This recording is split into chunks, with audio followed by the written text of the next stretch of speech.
Nous, on n'a pas attendu les commerçants et ce qui est déplorable dans ce pays, c'est que les gens ne réagissent que lorsqu'ils sont personnellement impactés.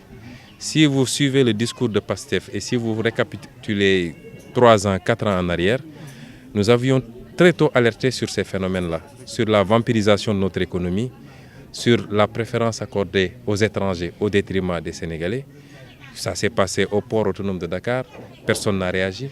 Des Sénégalais ont été jetés dans la rue pour imposer Bolloré et Necotrans. Ça s'est passé récemment à l'aéroport international Blaise Diagne, où des Sénégalais, notamment SHS, ont été mis à la porte pour imposer les Turcs. Ça se passe tous les jours dans tous les segments de notre économie et nous l'avons toujours dénoncé. Mais nous sommes dans un pays où malheureusement les gens ne réagissent que lorsqu'ils sont personnellement et individuellement impactés.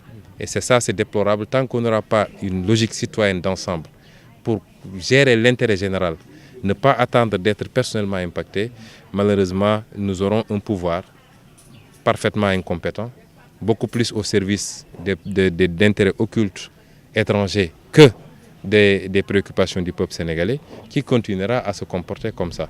Et ce qui est, lors de mes différentes sorties, y compris sur la tribune de l'Assemblée nationale, il y a 6 mois, je crois, au mois de décembre, lors de la loi de finances ou lors du passage du Premier ministre, j'avais fustigé cette implantation sauvage de Auchan. Et j'ai entendu des Sénégalais dire voilà, vraiment, ils n'ont qu'à nous laisser en paix, Auchan a modernisé, les choses coûtent moins cher. Et c'est déplorable parce que ça donne l'image, vous m'excusez de l'image que je vais donner, mais vous savez, quand vous lancez un os à une caniche, elle ne voit plus le reste. Or, l'essentiel du gibier est ailleurs. Et donc, on nous appâte, on nous lance des appâts et on s'agrippe sur ça en ignorant que tout ce que les Sénégalais consomment ou tout ce qu'ils dépensent dans ces magasins-là, c'est pour enrichir l'économie française et non pas l'économie sénégalaise.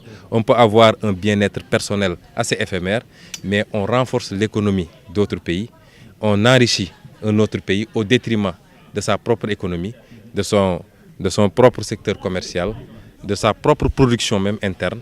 Et c'est déplorable que les Sénégalais ne puissent pas voir plus loin que cela et soient là à se comporter comme simplement des consuméristes qui gèrent la satisfaction immédiate et non pas une vision stratégique de notre économie qui doit s'appuyer sur une industrie forte, sur un secteur commercial pour la distribution, mais sur un secteur de production agricole, élevage, etc. très fort. Et ça, on n'y parviendra pas malheureusement avec ces. Et quand Auchan aura réussi à tuer tous les autres secteurs, il affichera les prix qu'il veut, c'est ce qu'on appelle le dumping, les prix qu'il veut et personne n'y pourra absolument rien parce que le marché d'à côté est fermé, le boutiquier d'à côté est fermé, vous êtes obligé d'aller vous approvisionner dans ces grandes surfaces, quels que soient les prix qu'ils auront affichés. Et c'est ça aujourd'hui qui est en jeu. Et nous soutenons ces commerçants. Nous regrettons simplement qu'ils n'aient pas réagi quand les gens tiraient sur la sonnette d'alarme un peu plus tôt. Mais nous soutenons ce combat-là et nous participerons à toute activité pour combattre ce phénomène de vampirisation de notre économie.